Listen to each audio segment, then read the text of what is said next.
On a fell plateau in Swedish Lapland, the snow should still be deep enough to swallow a reindeer to its knees. It isn't. Something has shifted in this wilderness, quietly, persistently, and the creatures that have lived here for thousands of years are beginning to feel it. Begin perhaps with the reindeer, because they are the animal every outsider expects to see first, and they do not disappoint. On the open fell, a herd moves in that slow, purposeful drift that looks almost geological, as if the land itself is shifting. The Sami herders who have followed these animals for generations read the landscape through them. Where the reindeer dig, the lichen is good. Where they bunch and mill, something underfoot has changed. This is not folklore. It is a form of ecological knowledge refined over centuries, as precise in its way as any instrument reading. The reindeer are a living sensor for the state of the fell, and right now, what they are sensing is trouble. In a good winter, reindeer paw through soft snow to reach the lichen below, a behavior the Sami call 𝐉𝐨𝐽𝐻. But when temperatures briefly rise and then plunge again, the melt refreezes into a solid crust of ice. The lichen is still there, centimeters away and completely unreachable. The reindeer starve above a full larder. These ice lock events are becoming more frequent as the climate grows less stable, and the herders know it, not from a report, but from watching animals they have known since calving. Now, pull back from the herd. Farther out, where the plateau flattens toward the horizon, something small and white moves against the snow, almost invisible. The Arctic fox is one of those creatures so perfectly matched to its environment that it seems less like an animal and more like a feature of the winter itself.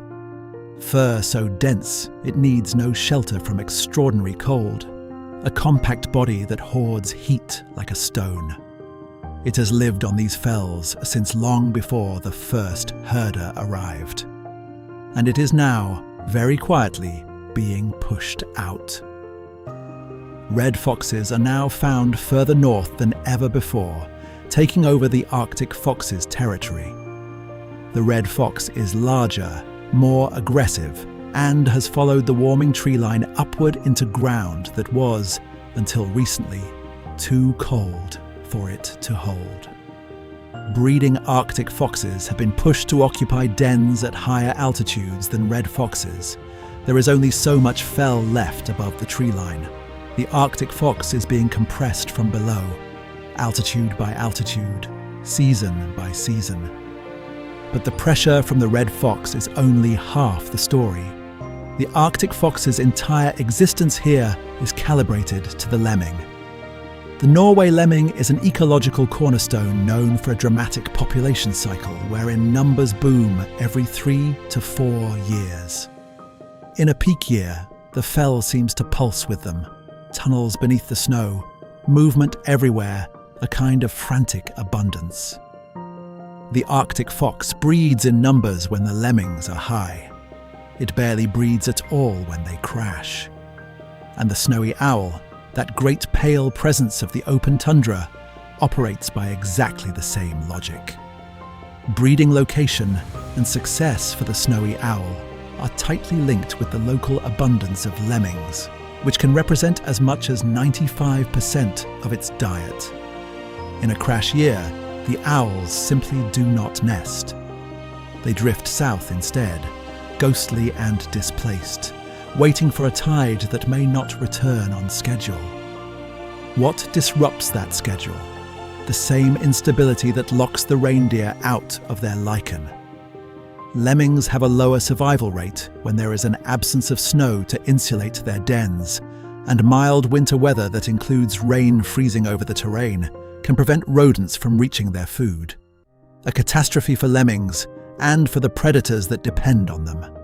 The wolverine, which ranges across territories so vast they feel almost mythological, a single animal covering hundreds of kilometers of fell and forest, depends on this same web. It caches food in snowpack, uses frozen ground as a refrigerator, raises its young in dens dug into late-lying drifts. Everything about its life history assumes a certain kind of winter. That assumption is becoming less reliable every year. Stand here long enough, and you notice something at the edge of the plateau. The tree line, which should be a fixed border, a clean edge between mountain fell and boreal forest, is not fixed at all. The birch is moving, slowly, measurably, uphill. The Arctic fox being squeezed uphill by the red fox. Does that strike you as the more alarming threat? Or is the lemming cycle breaking down what worries you most? Drop your answer in the comments below. Either way, the pressure doesn't stop at the tree line, and what's happening to that boundary changes everything. That tree line is not a boundary, it is a migration, and it has been moving uphill for decades. Only now, it is moving faster than the fell can absorb. Stand at the edge of the plateau where the previous section left you and look down the slope. The mountain birch, Betula pubescens, that gnarled, wind-bent tree that forms the subarctic tree line across Europe, is climbing. In the 𝐀𝐛𝐨𝐮𝐭 mountains of northern Swedish Lapland, research comparing historical measurements against present-day tree positions found that birch and rowan have advanced upward by as much as 200 meters in elevation over the past century, with the pace sharpening in recent decades as warming accelerates. 200 meters of fell, swallowed. That is not an abstraction. That is open tundra, the lichen heath, the exposed rock, the nesting ground. Simply gone, replaced by shrub and canopy where there was once sky. And what moves with the trees? Everything that needs them. Thicker shrub cover changes how snow accumulates and melts. It insulates the ground differently, softening permafrost at the margins of lakes and bogs, altering the hydrology that migratory birds have navigated for thousands of years. The golden plover, the dunlin, the whimbrel. These are birds whose internal clocks are calibrated to ice-out dates. To the precise moment the fell thaws and invertebrates become available. They arrive on schedule. The fell does not always cooperate. The mismatch is narrow, sometimes only days, but in a short Arctic breeding season, a few days is the difference between a successful clutch and a failed one. Then comes the question that changes the frame entirely. Because not everything here is losing. The brown bear is moving north. Moose are pushing further into terrain that was historically too exposed for them. Species from the boreal forest below, generalists, opportunists, animals built for a warmer, more varied world, are following the tree line upward, filling the ecological space that the warming opens.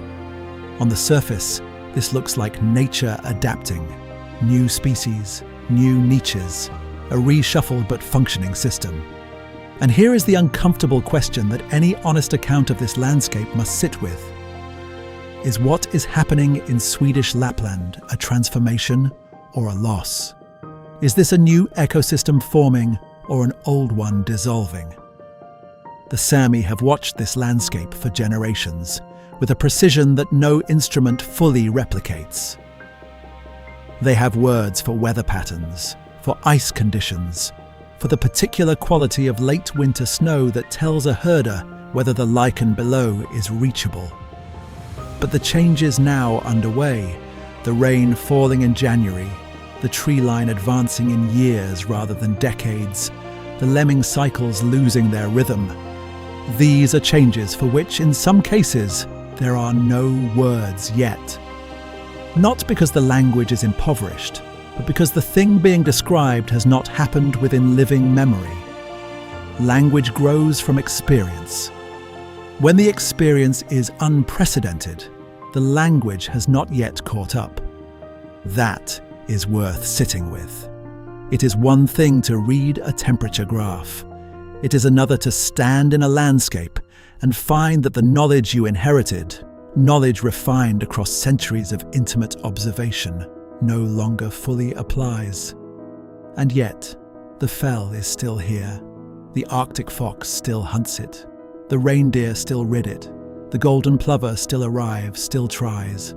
The wolverine still ranges across vast distances, still bets its young on snowpack that has not yet fully failed. These animals are not symbols of what is being lost. They are proof that this place worked, that the logic of this ecosystem, the interlocking of species and season and soil, produced something extraordinary. Understanding them, naming what they need, watching what happens when those conditions shift, that is not a passive act. That is the first move toward caring enough to fight for what remains. The fell plateau of Swedish Lapland is one of Europe's last intact alpine tundra systems. It is not gone, but it is in the process of becoming something else, and the window in which we can understand what it was and choose what it might still be is narrowing with every winter that arrives too warm and every spring that comes too soon. Subscribe if this place matters to you, and watch the next one.